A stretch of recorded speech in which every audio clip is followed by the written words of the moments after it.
Hi friends, my name's Tammy and this is my booktube channel, Believe in Yourself. And today I have kind of a fun video for you, at least I think it's fun. One of my very favorite places in the whole world is New York City. And I have not been to New York City since the summer of 1988. So it's been a very, very long time and I miss it. And I think quite frequently about what I would do if I went on a vacation there, where I would go, what I would see first. And so I thought, let's pack for an imaginary trip to New York City. What books would I take if I were going on vacation to New York City? I would take a whole stack of books because, as book lovers, we don't want to run out of books, but I probably wouldn't read too many because I would be so busy being a tourist and just checking out all the sights again and soaking up all the wonderful atmosphere. But I do have some books picked out that are set in New York City, and I thought I'd talk about them.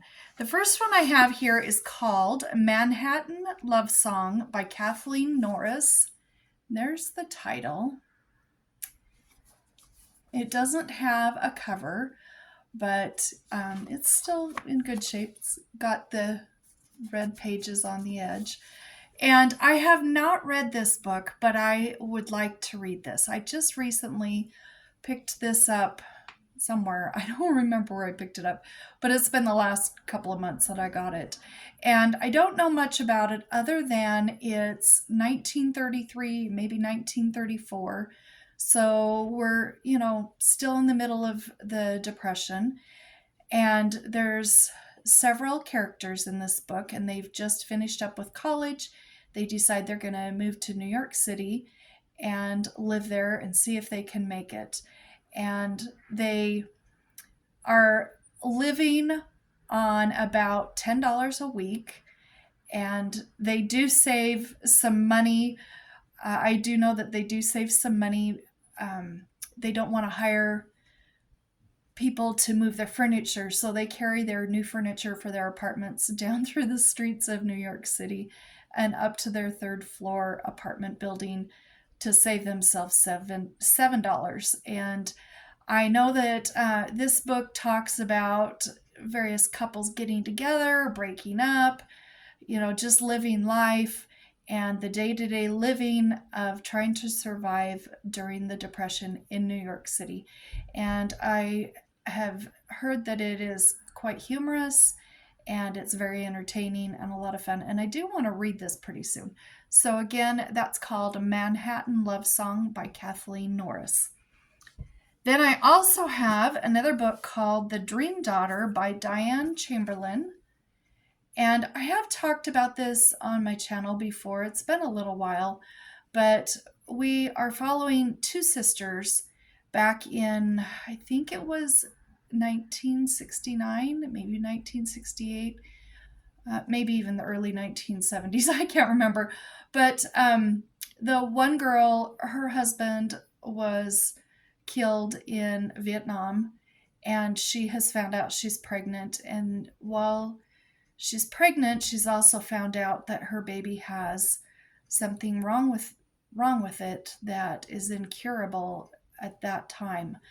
But her sister's husband, come to find out, it sounds far-fetched, but it makes sense when you're reading it, is a time traveler. And he says, if you'll trust me, I can get you back to 2000, in there, somewhere in there, and they can fix this problem with your baby, and then you can get back. And she does go to New York City during this time, and the story happens. And this one here, I love this book. This just ripped my heart out and stomped all over it, but I loved it anyway. I really could highly recommend this book. Then I have a book I read recently because my daughter Emily suggested it, and this is All of a Kind Family by Sydney Taylor. And in this one, we're following a family at the turn of the century, and they are just living in New York in the early 1900s. It's a family of a whole bunch of girls. And it's a fun book. This is a middle grade book. It's a lot of fun. I'm sure you've probably heard about it, so I don't really need to say much about it. I would also want to take a nonfiction book. This is one of the best nonfiction books I've ever read. Very hard hitting, and I think if you're at all, if you love New York City or you were devastated by 9/11, this is one I would suggest you read. This is called The Only Plane in the Sky, An Oral History of 9/11 by Garrett M. Graff. Now this here, let me read you what it says on this little paragraph here. It says, hailed as remarkable, incredibly evocative and compelling. The Only Plane in the Sky is the most vivid account of September 11 attacks yet, comprised of never-before published transcripts, recently declassified documents, and original interviews and stories from nearly 500 government officials, first responders, witnesses, survivors, friends, and family members. Here is a profound and searing portrait of humanity on a day that changed the course of history and all of our lives. Now, this book has tons and tons of photos all the way through. Just lots and lots of photos. And I'll show you. Okay, so this here is the transcript from United Airlines Flight 93 cockpit voice recorder. And it's got the whole transcript. And then you can also see there's little paragraphs. And these are people that were involved somehow during that day. And you can see they're just little short bits. And sometimes it goes a little, like sometimes this will be 2 or 3 people talking and it'll go for pages. And sometimes it's just a little paragraph. And this one here made me cry so hard reading this. Try not to get emotional now. New York is just a really dear place to me, and this was a good book. If you like nonfiction, I would suggest you read this. This is about 500 pages, but it reads really quick. Also, I do know that on my Libby, this is on there as an audiobook also. So, of course, you're not going to get the photos, but it's read really well on Libby with audio. And the next book I have is called Delicious by Ruth Reichl. And this one here is following this gal. She has a sister, and she moves from California to New York City, and she's now working for the most iconic food magazine at the time in New York City. And okay, let me read you this paragraph too, because this is so good. This is also historical, but it's also a food book, and if you like those, they go really well together. It says, Billy Breslin has traveled far from her home in California to take a job at Delicious, New York's most iconic food magazine. At first, Billy feels like a fish out of water until she's welcomed by the magazine's colorful staff and seduced by the vibrant downtown food scene. Then an unexpected turn of events leads Billy to a miraculous discovery. In a hidden room in the magazine's library, she finds a cache of letters written during World War II by Lulu Swan, a plucky 12-year-old girl, to the legendary chef James Beard. Lulu's letters provide Billy with a richer understanding of history and inspire Billy to come to terms with her fears and her ability to open her heart to love. And this is really good because we're following her in present day, but we also get to learn about James Beard and Lulu, who's 12, and the letters between them are great. So half of the book is, well, not even quite half the book is told in letters, and the other part is kind of present day. And this is really good. Lots of food talk in here. And the relationships between the characters in this book are really good too. Then I have another book that was recommended by my daughter Katie, and I read this earlier in this year, by George Selden, The Cricket in Times Square. And we have a cat and a mouse and a cricket who all become friends in the subway system beneath Times Square. And this is fun. I had fun imagining this when I was imagining New York City when I was reading this, because I, of course, have been to Times Square, and this was fun to picture this book, or New York City, when I was reading this book. And that's a great middle grade book also. Also, I have Ground Zero, a novel of 9/11 by Alan Gratz. Now, this one's really interesting. We have two timelines. We have the day of 9/11 in New York City, and we also have September 11th in 2019 in Afghanistan. And in the 2011 or 2001 New York City, we're following a young boy named Brandon, and his dad works in the World Trade Center, and there's circumstances that happen that he ends up going up to visit his dad that morning at the World Trade Center on the 107th floor. And so you can imagine what he has to go through, and he's trying to find his dad and trying to get out. And very, very good book. Also in Afghanistan, we're following a young girl and some things that are happening there. That was not a good time in 2019 in Afghanistan. We're following Rashmina, and these two stories do eventually come together. They come together very well. I liked both stories, but I especially liked his story. It was just a harrowing experience for him, and I thought this was really good. It's a short one. I mean, it's not really short, but it reads really quickly. It's 304 pages. In the back, there is also the World Trade Center, which I have been on the top of. Oh, it's heartbreaking. We've got Afghanistan maps, and we've got an author's note back here, and then a whole bunch of information about those two time periods. And look at that beautiful photo.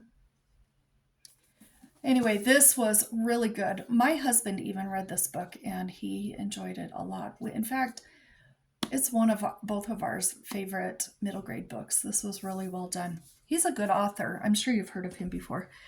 Oh, there goes my whole pile of books.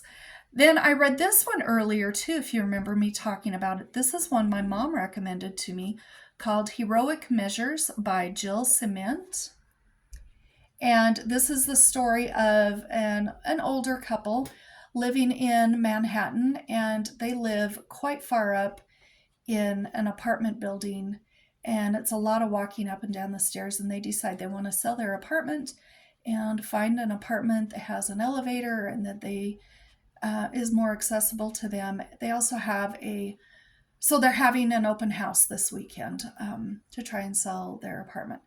Also, their little dog has developed some health issues just all in this one morning, and they are trying to get her, or their dog, him, her, I can't remember what it is, to the vet, but the streets are all clogged up with traffic jams because there is also a terrorist with a great big semi in a tunnel and with explosives. And anyway, so all of these things are happening all at the same time.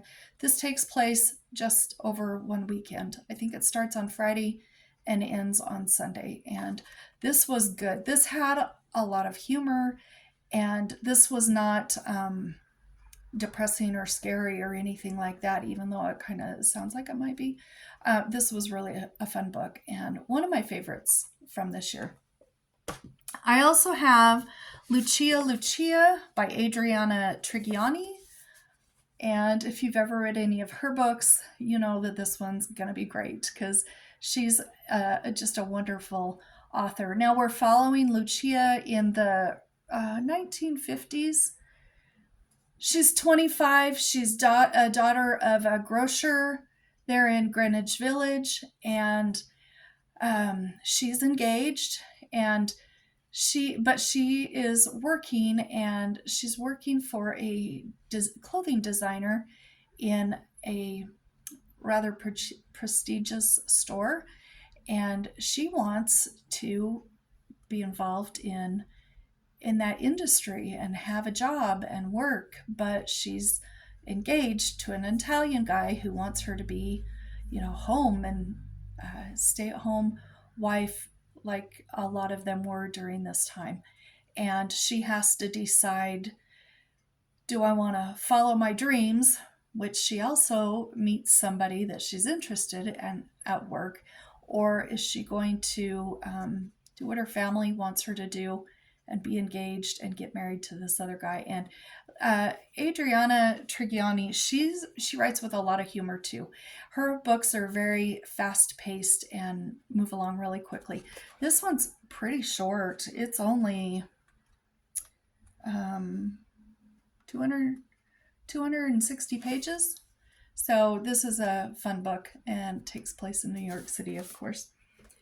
Also, one I read recently, so I'm not going to really talk about it, but it's by Helen Wells, Cherry Ames department store nurse. And she works as a nurse in a very large department store in New York City.